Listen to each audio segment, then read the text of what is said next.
Hello and welcome to the Next 100 Days podcast. My name is Graham Arrowsmith. And my name's Kevin Appleby. So today, Graham, we've got a guest who's been highly recommended by one of our former guests, Dave Plunkett. And I'm thoroughly looking forward to this conversation. Well, I didn't realise that David recommended this chap. I did a little bit of research, as I normally don't. And basically, his name is Tamer Shahin. And Tamer, welcome to the Next 100 Days podcast. Thank you. Really glad to be here. I have to admit, I wanted to say your name was Tamer, but basically you said it was like it rhymes with hammer. So, and I actually think it's a really very strong first name. And where did you originate from to get a name like that? So I've been all over the world. My parents are originally from Egypt, although I've never actually lived there. I was I was raised here in the UK, and I think, though, the name is actually Turkish. So I've had a lot of people say to me who are Turkish will say, "Hey, are you Turkish?" And I think it must have been some old generation where I must have had some Turkish thread in there somewhere. Well, it's it's a very standout name, and you're quite a standout person. You actually have a PhD. I do. Tell us more about that nowadays. Well, no, Yeah, I think back in the day, I think that actually that's part of where I am today is because of that. Because one of the big things that I really was interested when I were a lad, if you were, was basically education. And I went into doing a PhD in engineering, in design, basically mechanical engineer. That's my background.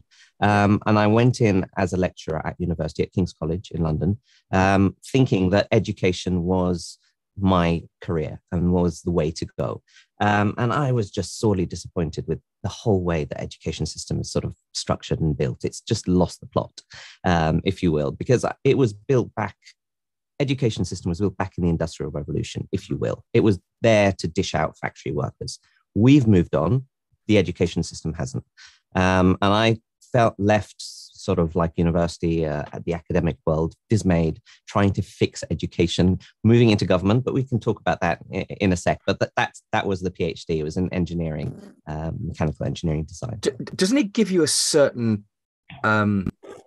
perspective on things in terms of processes and so forth, that if you're an engineer, we've had engineers on them before, Kevin, haven't we? And they're remarkable in the way in which they disaggregate problems. Yeah, and I think that that's probably part and parcel of what we get sort of trained as part of being engineers, is solving problems. And I think that to me has been the skill that I've carried forwards from those days, because I don't do engineering nowadays. It's been many, many years since I have. Yeah. But yes, problem solving is something that I've carried forward. And you can see that throughout all of the different businesses that I've run as well. It was basically there to create a problem, not to create a problem, but to create a solution to those problems. But maybe we've created problems as well. Who knows? I think the engineering brain has just a way of approaching problems. Yeah. And I've been involved in many consulting projects where the engineering person has quite often been the person on the team that's been leading the solution, even though the solution's got nothing to do with engineering as such. Yeah. So yes, and I've seen other banks and other institutions and organizations as well. They will hire engineers for problem solving, and yeah, it's really interesting. The number of engineers that end up not being engineers but doing other things is quite fascinating to me. You run a business that you've named CEO Entrepreneur. Give us the sort of Sun Reader's headline about that. What is it all about? So, as a headline, I guess I wanted to have people who run businesses understand how to run and grow a business, and basically, air quotes, become the CEO of their own business. It's not aimed at large-scale CEOs. It's aimed very much small business owners. How do you become the CEO of your business? Right. So, okay. So CEO, it's just a convenient term for business owner or? Business owner, entrepreneur, small business owner. People like to sort of see themselves in different ways, but essentially it's that small business owner and teams of like 4 or 5, maybe smaller, maybe a little bit bigger, but just a small business owner finding a model that has worked for their business, or maybe they're an expert in that field, but haven't really understood how to make that into a business and run it and grow it and scale it. And when you got to that sort of revelation that you were going to start looking at this as a sort of a way in which you could help the world, what was it before you did this? What was it that sort of, hold on a minute, I can really help with this? What was that moment? Well, that's a really interesting story. So I'll if you don't mind, I'll rewind a little bit because I think it will all make sense. So I did leave academia, and I went into government thinking I could fix the education system there. At the same time, even when I was in academia, I was just a sort of an entrepreneur at heart. So I'd run several side businesses. Some of them were seven-figure businesses. Some of them weren't. They collapsed and failed miserably. I moved actually to the UAE, Dubai, for a while. And I headed up something called the National Productivity Fund over there in government. So I was working directly with ministers. It was a $2 billion fund. And we were looking at businesses of all shapes and sizes in all sectors, trying to really improve productivity. And I got to see what worked. I got to see best practices, worst practices, really horrible practices. And at the same time, I was investing and funding in other businesses as a side project myself. I saw a tiny little company that I had started up by investing in that had huge potential. It was in healthcare technology. I left basically that world of being an advisor to ministers and all of that. At the time, I was earning a ridiculous salary. Everyone said I was crazy. It was a tiny company. It was 4 people. We went down to 2 and then grew it. Within the space of 18 months, we'd grown it to a $100 million company. And at the time, I was trying to find help in how do I actually grow and scale these companies. And I couldn't really find that help. And that became more important as time went on, because at one point we delivered an 8-figure project to a really large client in the Gulf. And 3 days after we'd successfully delivered that project, the administration of that organization came back and turned around and said, we're not honoring any past contracts because our administration has changed. And we were absolutely devastated because we had put in a lot of our own money. We had promised a lot of subcontractors. We're talking about hundreds of people. We'd promised a lot of subcontractors to get paid once we got paid. We didn't get paid. We couldn't pay. And it was an absolute nightmare. So I went from having this amazing lifestyle to having absolutely nothing. And I'll explain why. My business partner, he got arrested at the airport, at Dubai airport, trying to come back home to the UK. He called me up in the middle of the night and he said, Tamer, can you come and bail me out? I've just been arrested at the airport. He was coming back to the UK. His wife was giving birth to their 3rd baby. And he was only coming for a few days and going back again. What we'd found out was that the subcontractors had filed a case against him personally. And the reason is, in Dubai, if you sign a check that's post-dated that bounces, the person who signs the check is the person who is personally and criminally liable for that check and that amount. And that's even if you've got a limited liability company. Interestingly enough, there was an accountant in there with him in the cell who was actually an employee for another business who'd signed. This is where check. Kevin comes in, isn't it? I mean, Yeah, it's not. That would be a really wonderful story. Sorry, Tamer. So you carry on. No. That's all right. But it was really interesting because there was an employee who had 2 business owners fighting against each other. One person told the employee to sign a check. He did. The other business owner took out the money, and he got caught in the middle, basically getting arrested. Needless to say, I tried to bail him out. I sold everything I had. We fired over 100 people on 3 different branches in the world because we were running around trying to basically get him out of prison, out of the country. I got my parents to remortgage their property back here in the UK out of retirement because we couldn't afford how much we owed people. At the end of the day, we negotiated his sort of like exit, if you will. He came back to the UK. So did I, tail between my legs. And all I did was I just went into autopilot and started up another business, another tech business, which was fantastic. That got an innovation award. We got funded. I was able to pay back all of my debts, which was, by the way, £2 million personally out of pocket. We're not talking about really, this is like me writing this off as a business. This was out of our own pockets. But I was absolutely miserable. I was absolutely miserable. I was hiding away. I became a hermit because I felt that I had failed absolutely miserably. At that time, I was looking for support. I hired some of the best business coaches in the world. And they had either never run a business in their lives except for a coaching business, or they had run a business, but never to that size, or they had never really failed. And I was sitting there asking them, what do you think I should do? And they would turn around and say, what do you think you should do? And I would be, I don't know. I'm asking you. And they'd be like, no, this is coaching. Coaching is all about that is the typical coach's answer. Don't tell the person you're coaching what the answer is. Try and coax the answer out of them. Let them think through the options and let them come up with it. In some situations it's fine. When you're desperate, sitting there looking for solutions, looking for ideas, it's not what you want. No, and that was it. And I was sitting there saying, look, I'm not in therapy. I want advice. And they would say, well, that's not what this is about. But then it became very quickly apparent is that they just didn't know. And they were sitting there trying to get me to self-reflect, which I guess was useful to an extent, but I couldn't really find. At that point, had you almost like, without particularly their help, had you sort of figured out what was needed next?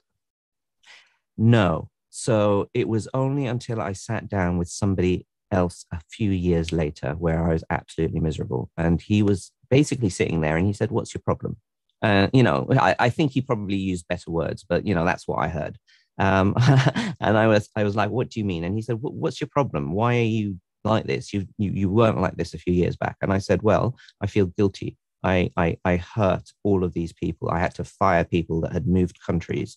I had to do this, and a lot of people I think are calling me a thief, and all of that stuff that was going inside my head. And he said to me, so how is this person that you felt you hurt? And I said, well, actually that person's okay. And he said, well, how's that person? I said, that's okay. He's okay.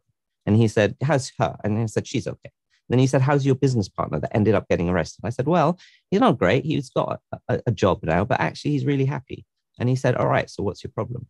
And it was that moment that hit me. And I realized that I had never failed so big in my life. And I had just not come to terms with it. And I think at that moment, I went back and tried to have that self-reflection moment to myself. And I realized, was it, sorry, forgive me for interrupting, but no, absolutely. Was it the fact that he helped you recognize that, look, all these other people who you felt that you'd personally let down actually were okay. They'd recover, as people do, as people do. But the real thing was the failure in your own eyes, that bugger, we just got it wrong.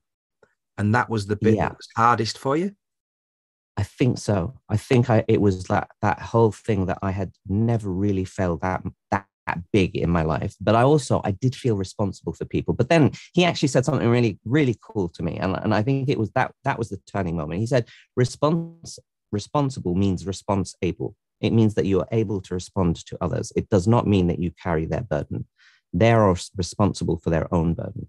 And I was like, that's really, really good. And that's when I realized that actually we have been trained, circle back now to the education system. We've been trained to fear failure. They say to you at schools, don't fail your exam. You need to pass. You need to get good grades. Otherwise you won't get a good job. You don't do this. And you get into jobs and they'll say, you need to do good. Otherwise you'll get fired. And you are afraid. We've been conditioned to fear failure. Whereas if you're running a business, failure is part and parcel of what you should be doing. Yeah. You need to keep testing and you need to keep making mistakes and survive long enough until you find what works. Yeah, but it don't feel like having jelly and ice cream, though, does it? Having said that, it is about learning, and it's about quite painful learning. Certainly, I've had a failure or two, so basically, I do understand that.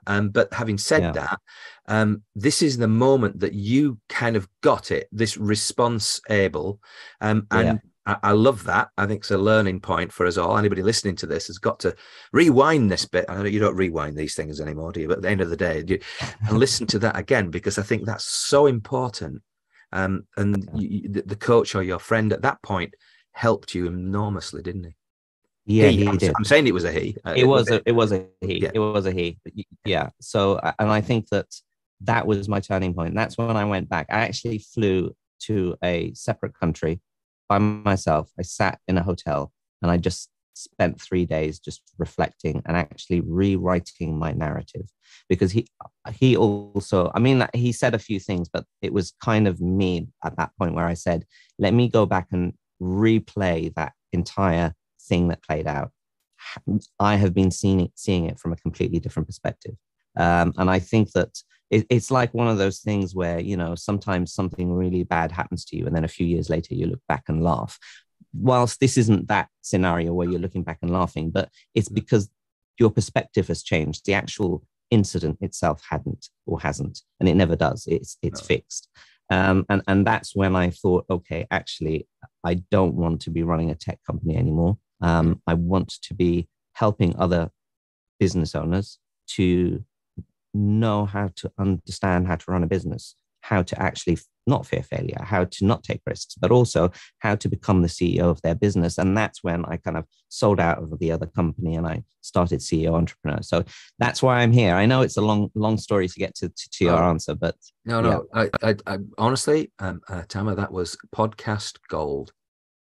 You really, I mean, you not only told us your story, there was an emotional response from you in that, and we really appreciate your being open and straight with us and our listeners, because to be honest with you, that was really powerful. So don't ever apologize for that. It makes us look good. But now we're into this really good stuff, because basically the CEO Entrepreneur, the website, you've got to go on. If now that you've found Tamer now and you want to find out more about him, then you've got to go to something called ceoentrepreneur.com. So that's your website, and it's a great website as well. I like that. And one of the things right in the front page is something called a triage, which sounds like you've been in medical, but you have been in medical, I suppose, up to the point. A free 5-minute business triage. So it's a bit like when Kevin comes out of St. James Park in Newcastle, he obviously needs a 5-minute triage, because usually they've been gubbed, but basically not anymore. I don't know why. I mean, you should set it up outside Ellen Road. I think you'd do really well. But the thing is, there'd be far too many Leeds United fans needing therapy. Well, he'd have a lot of business, wouldn't he? So in this free 5-minute business triage, right, what's in there? So we go through a series of questions just to try and triage, I guess, your business. And the idea is that a lot of people sometimes don't really know what the root cause problem is of their problems. They're sitting there 9 times out of 10, stressed out. They've got a lot of, they went into business thinking that, I'm going to get financial freedom. I'm going to do what I want. I'm going to have that time freedom. I'm going to have all of that. And then they end up working, 16 and 18 hours a day, stressed out, burning out, all of that. And they think maybe I need more time, or I need to find productivity hacks. And usually that's not the real actual root cause. And what we're trying to do is we go through a series of questions to figure out what is actually the real stumbling block here. Is it strategy? Is it systems? Is it finance? Is it leadership? Is it team? Is it mindset? There's a whole bunch of things that I think is necessary to have as the CEO of your business. And we're basically trying to identify what that is. And that's what the free triage does. It will actually give you at the end a fully customized report free of charge. And it will basically break down all of these areas and actually say how well or not so well you're doing in these, and what the next step should be for you if you really want to start tackling getting your business sort of to shape, if you will. Kevin's usually ahead of me on this, so he's probably done this already. Or have you missed out on this one so far, Kevin?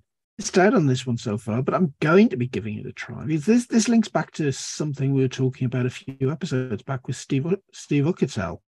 The idea of having a quiz or assessment on your website that gave you a great insight into the people that you were talking to. It attracts the right people in. It kind of repels the people you don't want to talk to. And it allows you to have that first conversation with those people, actually starting to understand their problems and getting straight to the point. And we've put something similar in place on Grow CFO, where we're looking at competencies that the CFO should have, and helping them understand where they need to grow and develop. Really interesting. You should take that same sort of model and look at this as to what's holding the business back from growth. So I'm all ears to find out more. Yeah, I mean, and that was one of the things. I mean, we obviously wanted to first of all provide value, so that when people do land on the website, they get value immediately, because the report also just does give them next steps and how to solve that particular stumbling or obstacle. But yes, you're quite right. One of the other reasons was for us to be able to qualify people, for us to understand, you know, what stage of their business they're in. How do we start communicating with them? What we've even got within our sort of funnel, if you will, different sequences based on the outcome of that quiz. And sort of, if systems is your sort of obstacle, we will have a whole series about, you know, systems and processes. Whereas if it's something else, where if it's, you know, strategy, we'll have a different sequence. And we do that very, very sort of carefully, because one of the things that when starting this company was that our vision is to inspire each and every entrepreneur to build a business they want, so they can get the lifestyle they need. And each and every is very, very specific, because there are no two businesses that are alike, and there are no two business owners that are alike. And for us to sit there and try and box people into a 3-step trademarked process, it doesn't work. You know, one of the thoughts I had about this is that, okay, so it's a bit like going to the doctors, and the doctor says, Graham, you're fat. So what happens then? It goes into this sort of email sequence where, hey, fatty, here's the latest update on being fat. And this is what you could do. Then next week comes along and another email. Fat people should be doing more like this, you know, to lose weight. If you're identifying a particular weakness for a CEO or for a business owner, and you're accentuating that negative, aren't you running a risk of making it harder for yourself? From our experience, no.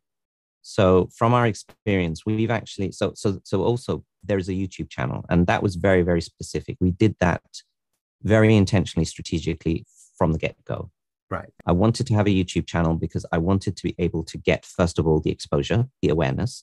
Yeah. We also knew that there would be a section of people that would never buy from us. And that's fine. I wanted to give back. So we had that channel that we put a lot of value on there. And that warms up a lot of audiences. And that's very intentional. So when people, even like when you'll see other people, they'll say, you know, put a webinar or a masterclass on your website, put it behind an email wall that people will sign up, and then you've got their email address and give them up the masterclass. We have that on YouTube for free, an hour-long masterclass, plus a whole bunch of other things.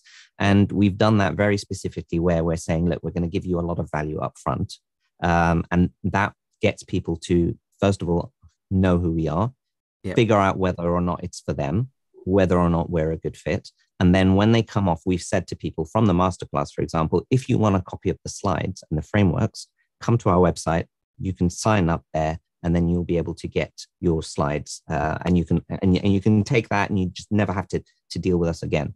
But what we've done in a very, very specific way is we want to get as much data as possible, on all businesses and what people are struggling with, so that we can understand how to serve them better.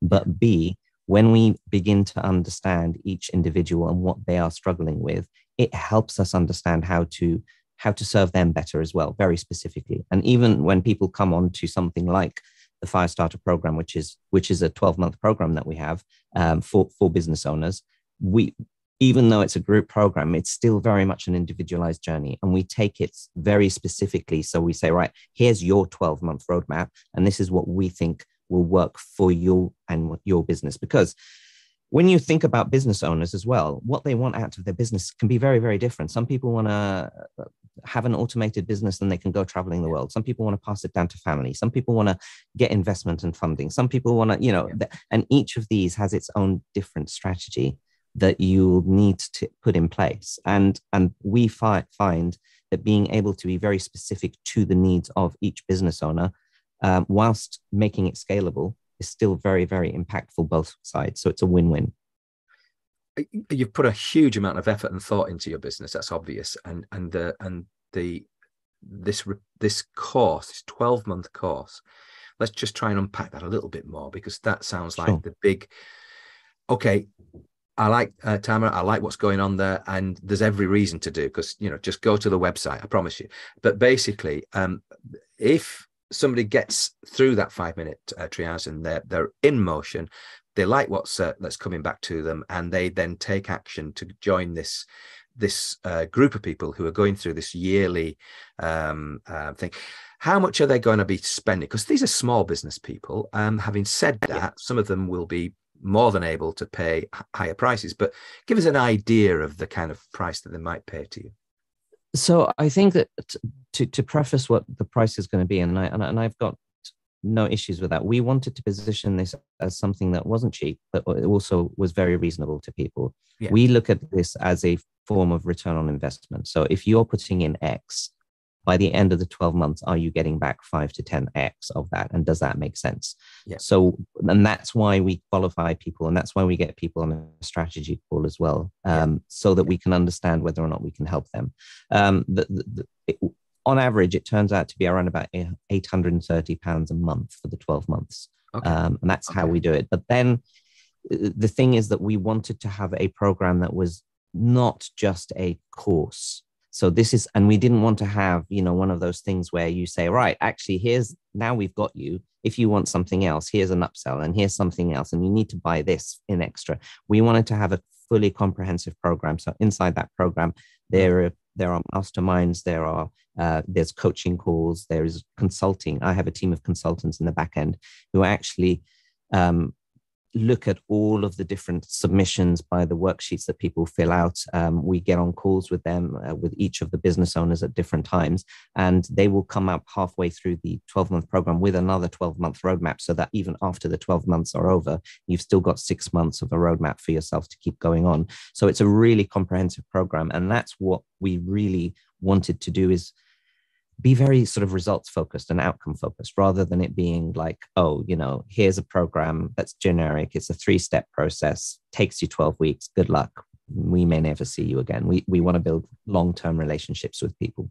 Other people that I'm aware of in this space would probably present a different way of doing that, in the sense that they might have I'm thinking about Dan Kennedy, who I'm a great sort of believer with the magnetic marketing, which is now owned by Russell Brunson. But basically the whole idea of it is you have one level of attraction, and then effectively you escalate up to platinum or whatever and beyond, mastermind groups and all that. Much higher value. That's something that you've said, no, that's not for us. We our market, they can afford, I don't know, give or take 10 grand.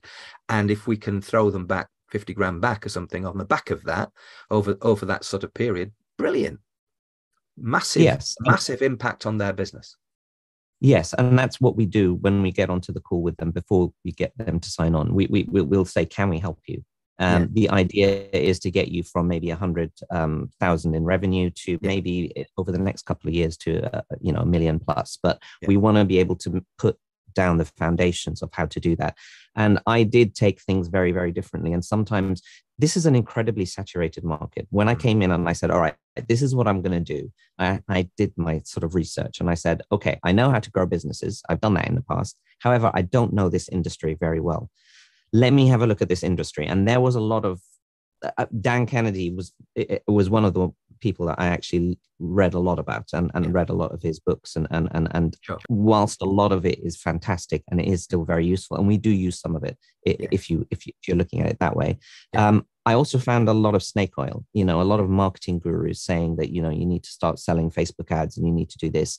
And it just, for me, it didn't resonate. And I thought, if I'm going to go and actually do something, I want to do something that when I was running my own businesses and when I was looking for help, what kind of help would that be? And I don't care about, all of let's escalate and let's take a tripwire and all of these kind of marketing sort of terms. I thought, no, actually, this is what I would have wanted.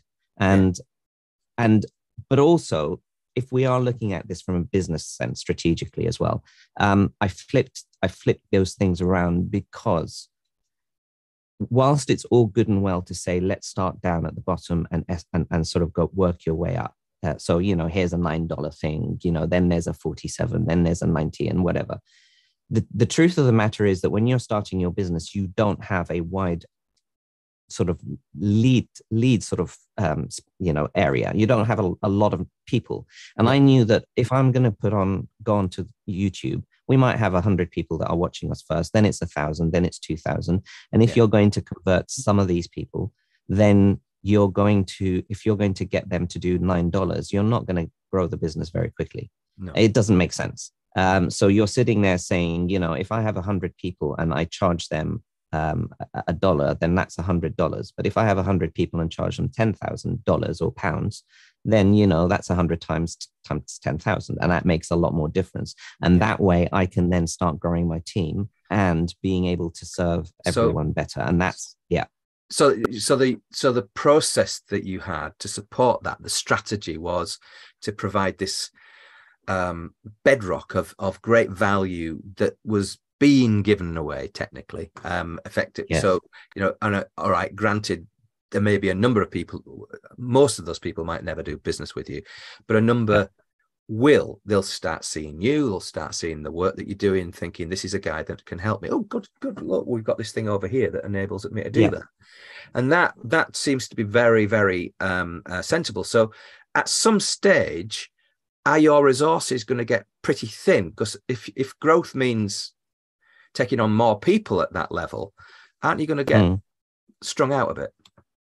Well, that's also, I mean, I guess we have to practice what we preach. So I have a team, and I've made sure that everything that we have is scalable. Although, nobody's perfect. I've got our head of product who helps us develop like all of the programs and things like that. She's awesome. She sits there and she says, Tamer, do you know there is this program called the Firestarter program that I think you should take, because sometimes we don't practice what we preach. So, but no, from a resource perspective, we're good. So when I first started by myself, so actually I flipped everything exactly the opposite way around. Yeah. So when I started by myself and it was just me, and I was very insistent on, I'm going to build this business without any external funding, and I want to show that it can be done.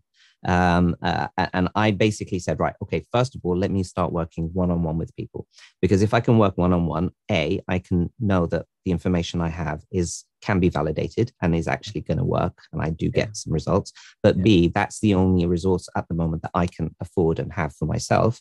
I can't hire a team around me. Then I use that money to then grow the group program, which is the Firestarter program. Now, in parallel, what we're doing is we're growing the YouTube channel, which is our platform of choice at the moment. And that's growing quite rapidly. So now we're around about 8,500 subscribers. We've got, I think some of our videos are 33,000 views, 23,000 views. And on average now we're scaling. So we're getting to a point that we're looking at our projections. We should be about 10,000 subscribers by the end of the year and 50,000 by the end of next year. Because again, what we're saying, when people are landing on the YouTube channel, they're saying, why is this channel not bigger? We have not seen this information anywhere else on YouTube, because we've decided to say, right, actually, no, we're going to give you the information. We're going to give you a lot of value up front, which other people sit there and say, when, we're going to keep that behind closed doors. So that enables us to increase awareness and increase the numbers. And by doing that in parallel, we're bringing in now 80% of our clients or people that sign up to the program come via the YouTube channel directly, organically, for free.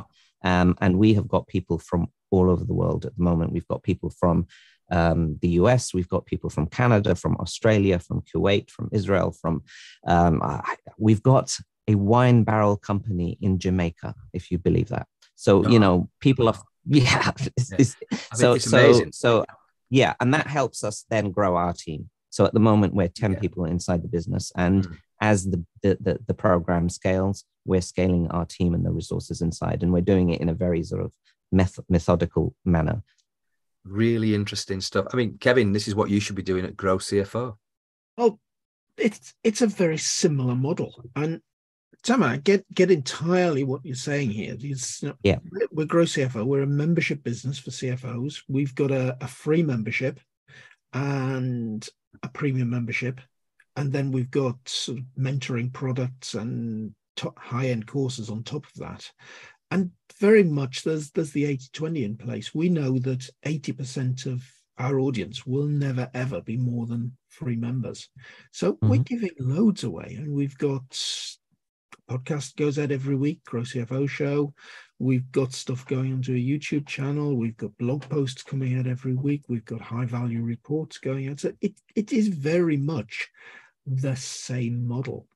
What's interesting me though in what you're saying is how much of what you're offering is effectively trading hours for dollars versus how much is self-service, 100% margin to your team? So that's a really good question. We work on having an 80% resource capacity sort of for each person inside our team. So we want to make sure that people are at 80%, no more, in terms of what gets allocated to them, and then we scale. What I wanted to do is I wanted to find the most efficient way of scaling this massively, whilst still enabling certain other aspects of making sure that people got the results they needed. We saw that from statistics, passive courses online, only 3% of people will actually complete them, which is ridiculous. People will pay for courses, and only 3% of people will actually complete those courses. And we didn't absolutely reflect that stat. That's our experience as well. So yes, so I didn't want to be in that position. I didn't want to be in a position where we're saying, here, pay us a lot of money, and actually then end up you getting no results. So what I wanted to do is I wanted to beef that up with support. So whilst we do have individuals, so we've got facilitators that are the single point check-in for each of the business owners. They're also business owners themselves. But that allows me to do other things. But each facilitator will have a big group of people that they can deal with. They don't need to be there 24/7 for them. And we have a lot of aspects where they are group calls. So people will come on to a Zoom call in a group setting, and that works just fine. I literally do just 1 call a month with the Firestarter program, where any business owner who's signed up to the program can come on the call. They can ask whatever questions they want, and everything else then gets done via my team or the online platform that we've got. And that makes it scalable for me, because then I know as long as the numbers make sense in terms of the number of people we hire to the number of business owners that are signing up, then that to me is a scalable model. And we've got that at the moment. The other thing that we're investing a lot in is the actual platform. The platform, we wanted to make sure that over time, in the same way that the business triage begins to identify what the weaknesses are for each person, what kind of information, what is their next step. We're doing that very much with the platform as well, where actually the course material, we've got courses for strategy, for sales, marketing, leadership, finance, systems and processes inside the program, but they will get delivered in a different order to each business owner based on where their strengths and their weaknesses are. So that then we are beginning to see that we're delivering that material in order for people to actually say, that's what I need right now. In the same way that you begin to see YouTube and Facebook and other people are generating a customized homepage just for each person, because they know that these are the things that people will click on. That's the approach we're taking inside on our platform as well, where we're saying, right, okay, what do people actually really need right now? And if we give them what they are asking for, then there is more of a chance for them to be self-serving and for them to start taking this coursework. Then they can ask questions when they need to. So it's a fine balance, and we're still tweaking it. We're still testing. We haven't got it perfectly right yet. Are your team based in the UK, or have you got them, as your clients are coming from around the world? Is it prudent for you to have people in other parts of the world? Yes. So yes and no. So we've got quite a few of them. I think three of them are based in the UK, and then we've got the rest based. Some are based in the US, some are based abroad, some in South Africa, and we've developed this model where people work remotely online. It doesn't matter. I don't care when you're doing it, how you're doing it, as long as the work gets done. That's what matters. We do have obviously team meetings and things like that. That's the only time that we're generally together. Yeah, I mean, for us, when we're recording Australians on the podcast, it has to be sort of 9 or earlier than 9 o'clock in the morning. So to give them a chance of having a reasonable work-life balance as well, because it's Yeah. 6 o'clock at night sort of thing. So from that point of view, the one-on-one sort of stuff would need to be thought through, presumably. Yes. And that's one of the things that we do have. So we do have different sessions at different time zones, 2 at the moment. So they can, and people usually will fit into one or the other of the time zones that works for them. Clearly making, I mean, I love the website. I mean, you're on the website, you talk about what these 5 different things that inspire you at work every day. You talk about integrity, honesty, passion, excellence, and enjoyment. That enjoyment, we always put fun, don't we? We want to have fun, but I'm sure you do. I'm sure you have loads of fun, and backslapping people and all that kind of stuff. But no, seriously, we try to. But integrity, you summarize as purpose matters. If you had to sort of say to yourself, if those are the 5 things that go into baking the CEO entrepreneur cake, I'm not saying they are, but let's just say they were. Are there some that are more equal than others? I mean, integrity, honesty, passion, excellence, enjoyment. I think that's really interesting. So we probably need to update that slightly, because we have changed one of them to compassion, which I think rather than passion, it's compassion. And one of the reasons was that whilst we were in the program and as a team, we realized that sometimes we need to have compassion for the team members, as well as people that are taking the program. People sometimes have their own sort of personal needs and things that are happening, and we need to show compassion to people. So that's a slight difference from passion right there. But yes, I think that they are all important as values, as core values. One of the reasons why I wanted to start looking at core values is because it attracts the right people to your business, whether it's team or even like clients. And I wanted to make sure that we were working with people that we loved working with, and people loved working with us. So even everything that we do, including the videos on YouTube, for example, they have a fun element to them, because we wanted to have education and value, but let's make it entertaining at the same time, so that people are sitting there hopefully being entertained, but also getting a lot of value at the same time. You measure how far they get through the video, and presumably that bears fruit. If you don't have that sort of fun or slightly irreverent sort of look at things, I suspect they won't get to the end of the video. No, they won't. And that's something that we have actually been tracking. So we're looking at retention, we're looking at where people are dropping off and things like that, and we're making sure that we're rectifying these, and we're still learning.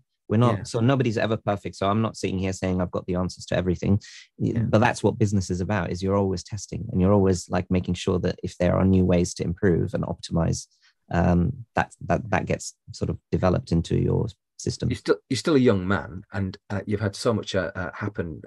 Not that young. Well, you're younger than Kevin and I. I mean, crikey. I mean, Kevin's got a wig on today, so he's not. He's what can I say? He's looking younger than ever. Have you been losing even more weight, Kevin? Well, probably, Graham. But no, this is what happens when you just have one of those birthdays that's a little bit of a milestone. You start looking even better. Every time I see him on Facebook, he's in some sort of poshish, a bit like Betty's in Ilkley, with the sort of afternoon tea, 20 high layers of cakes, and he still stays like this. It's not fair. He probably doesn't eat any of them. But my daughter's bad influence. But also I'm actually quite a bit older than I think I look. So we'll see. Well, fair enough. But nonetheless, if you cast forward another 10 years or so, where does CEO entrepreneur really pitch up at that point? So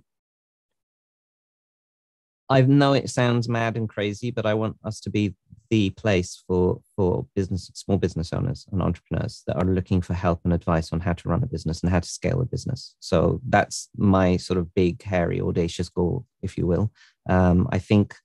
I know that I've grown businesses before to those levels. It's just that you never know. So you have to sort of try your best and hope and pray.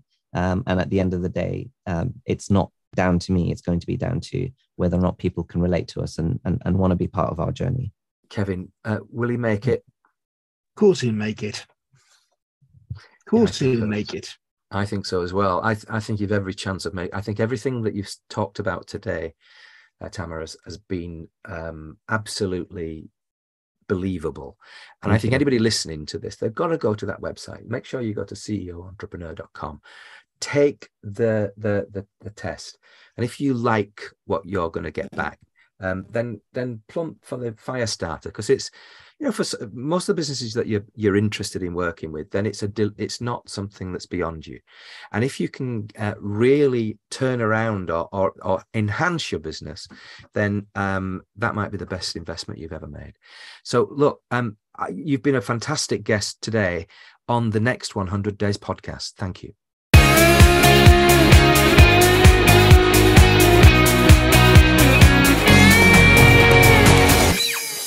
Well, Graham, the thing that I really liked about that was that Tamer didn't come on with here's my 3-book solution to get you business growth.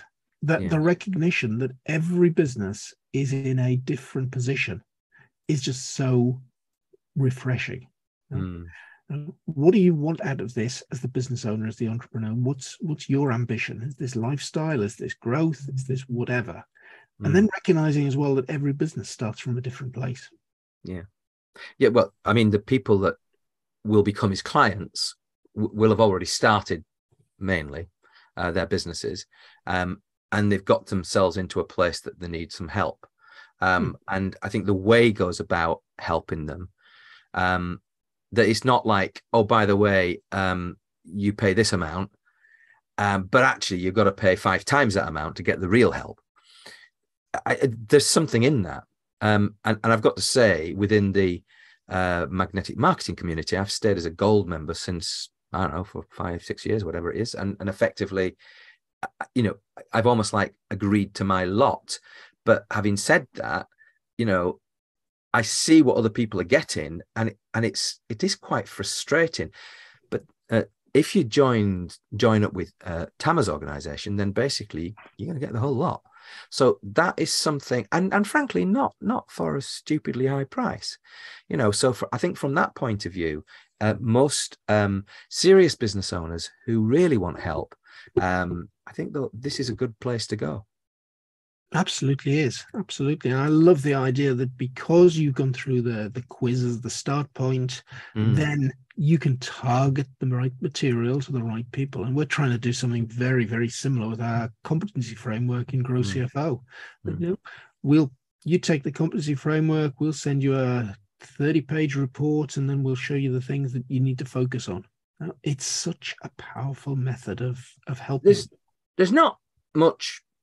Look, the Dan Kennedy or the Russell Brunson sort of empire is not wrong for doing it that way. It's just their model. But I think this model that Tamer has developed and is developing will attract an awful lot of people, a huge amount of people, and I think over time his business will grow and grow very successfully. And if we're a very small part in helping him, then I would be very, very happy with that as an outcome. So today I've been Graham Arrowsmith. I've been Kevin Appleby. Goodbye. Goodbye.